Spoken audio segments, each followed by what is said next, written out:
বিশ্বের সবচেয়ে শক্তিশালী সামরিক জোটের বিরুদ্ধে দাঁড়িয়ে আছে একটি মাত্র দেশ, ইরান।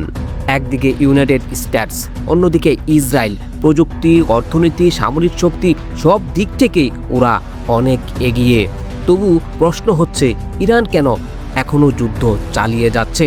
এটা কি শেষ লড়াই, নাকি সময়কে অস্ত্র বানিয়ে প্রতিপক্ষকে ক্লান্ত করার এক ভয়ঙ্কর কৌশল? আজকের ভিডিওতে আমরা জানব এই যুদ্ধের আসল কৌশল, ভবিষ্যৎ এবং বিশ্ব রাজনীতির ভয়াবহ সম্ভাবনা সম্পর্কে। একটা প্রশ্ন এখন পুরো বিশ্বকেই ভাবাচ্ছে, কেন এখনও যুদ্ধ চালিয়ে যাচ্ছে ইরান, যেখানে প্রতিপক্ষ হিসেবে আছে বিশ্বের সবচেয়ে শক্তিশালী সামরিক শক্তি ইউনাইটেড স্টেটস এবং মধ্যপ্রাচ্যের প্রযুক্তিগতভাবে সবচেয়ে উন্নত সামরিক রাষ্ট্র ইসরায়েল। ইরানের নিজ দেশের অবকাঠামো ধ্বংস হয়ে যাচ্ছে, সাধারণ মানুষ মারা যাচ্ছে, তবু কেন থামছে না ইরান? প্রথম কারণটি হলো রাষ্ট্রের কৌশলগত মানসিকতা।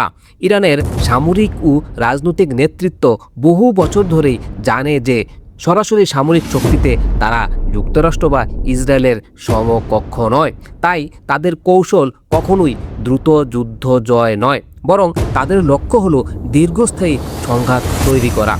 সামরিক ভাষায় একে বলা হয় ওয়ার অফ এন্ডিউরেন্স, অর্থাৎ সহনশীলতার যুদ্ধ, যেখানে লক্ষ্য থাকে প্রতিপক্ষকে দ্রুত হারানো নয়, বরং ধীরে ধীরে ক্লান্ত করে ফেলা।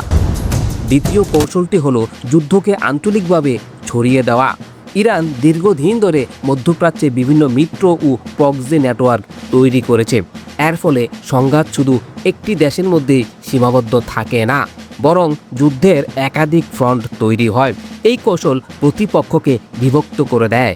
একদিকে সরাসরি যুদ্ধ, অন্যদিকে বিভিন্ন স্থানে ছোট ছোট সংঘাত, যা বড় শক্তিগুলোর সামরিক ও অর্থনৈতিক চাপ বাড়িয়ে দেয়।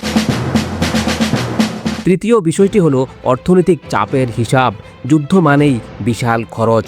প্রতিটি ক্ষেপণাস্ত্র প্রতিরক্ষা ব্যবস্থা চালানো, বিমান মোতায়েন করা, নৌবহর পরিচালনা করা, সব কিছুর পেছনে বিপুল অর্থ ব্যয় হয়। অনেক বিশ্লেষক মনে করেন ইরান হয়তো সময়কে নিজের অস্ত্র হিসেবে ব্যবহার করছে। দীর্ঘ যুদ্ধ মানে প্রতিপক্ষের ব্যয় বৃদ্ধি, আর এই অর্থনৈতিক চাপ শেষ পর্যন্ত রাজনৈতিক চাপেও পরিণত হতে পারে। বিশেষ করে যুক্তরাষ্ট্রের ক্ষেত্রে বিষয়টি আরও জটিল। যুক্তরাষ্ট্রের অভ্যন্তরীণ রাজনীতি সব সময় আন্তর্জাতিক যুদ্ধকে প্রভাবিত করে। যদি যুদ্ধ দীর্ঘ হয়, তাহলে জনমত, অর্থনৈতিক চাপ এবং রাজনৈতিক বিরোধিতা বাড়তে পারে। ফলে ওয়াশিংটনের নেতৃত্বের উপর চাপ তৈরি হবে। অনেক বিশ্লেষকই মনে করছেন তেহরান হয়তো সেই মুহূর্তটির জন্যই অপেক্ষা করছে।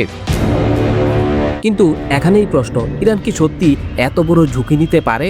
কারণ যুদ্ধ যতই দীর্ঘ হবে, দেশের ভেতরে তত বেশি চাপ তৈরি হবে, অর্থনৈতিক ক্ষতিগ্রস্ত হবে, অবকাঠামো ধ্বংস হবে, সাধারণ মানুষের দুর্ভোগ বাড়বে। ইতিহাসে দেখা গেছে দীর্ঘ যুদ্ধ অনেক সময় রাষ্ট্রের অভ্যন্তরীণ স্থিতিশীলতাকেও দুর্বল করে দেয়। তাহলে কি ইরান শেষ পর্যন্ত আত্মসমর্পণ করবে? বাস্তবতা হলো সরাসরি আত্মসমর্পণের সম্ভাবনা খুব কম, কারণ মধ্যপ্রাচ্যের রাজনৈতিক সংস্কৃতিতে আত্মসমর্পণকে প্রায়ই রাজনৈতিক পরাজয় হিসেবে দেখা হয়।